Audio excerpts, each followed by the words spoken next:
Demonologist has a new map just in time for the spooky season. Let's check it out.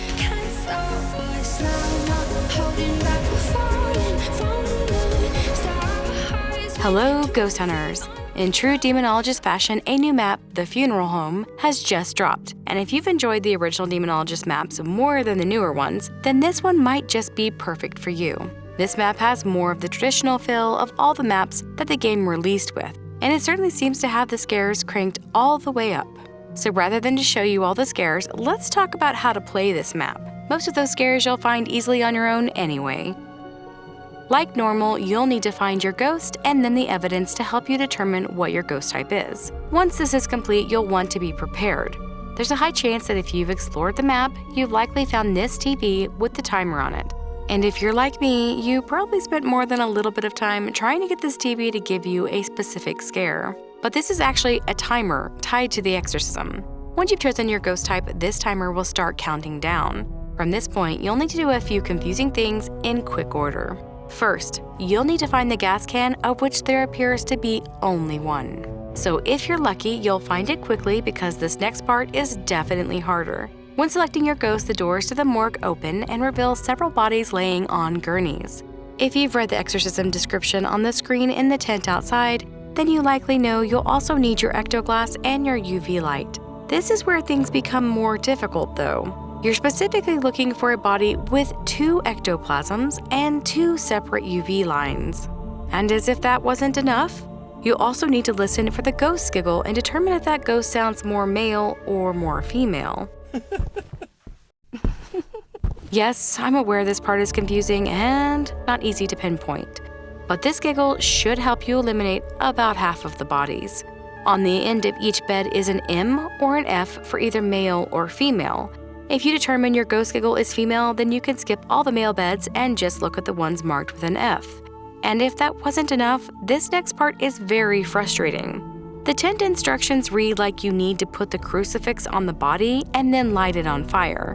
But trust me, this is not what you want to do. Instead, interact with the body and set it on fire, and I guess, if you feel like it, throw a crucifix on it. Why? I don't know. It says that's what we're supposed to do, but it seems to work either way.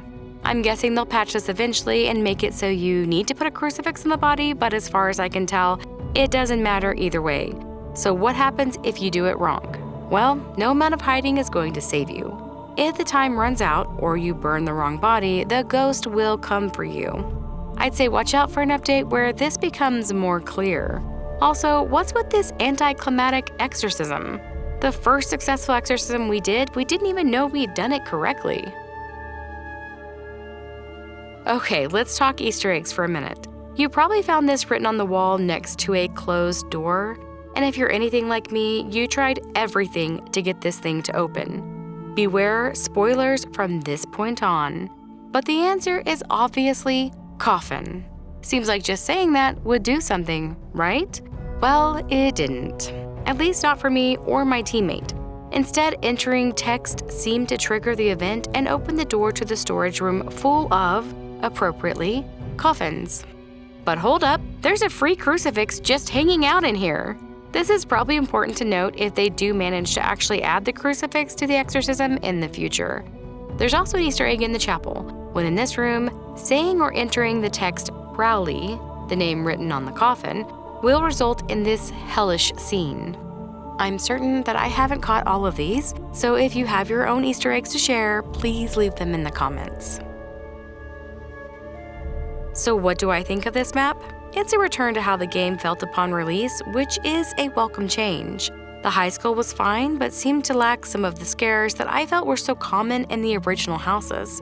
I will say that upon entering the house, I was very disappointed because I've seen this location before. And if you've played a few scary games yourself, you probably have too. The kitchen, the dining room, the stairs, the basement, these are all identical to a house found in many other games. Ghostwatcher and Obsidio come to mind first. But there are others, many others. However, I will say that rather than completely copying the map found in these other games, Demonologist does change it up beyond this core area. Because the unique areas outweigh the copy-paste areas, I'm willing to overlook this. But I will say that for fans of this game, this is maybe not a good sign for the game as a whole. In addition to this, while I like the simplicity of the exorcism in this map, I also hate the developers made this so infuriating with the crucifix and the fire. Let's not reinvent the wheel here, guys. But it's not just about what I think. What do you think? Did you like the map? Did the exorcism part trip you up? Do you love the new scares? Let me know in the comments.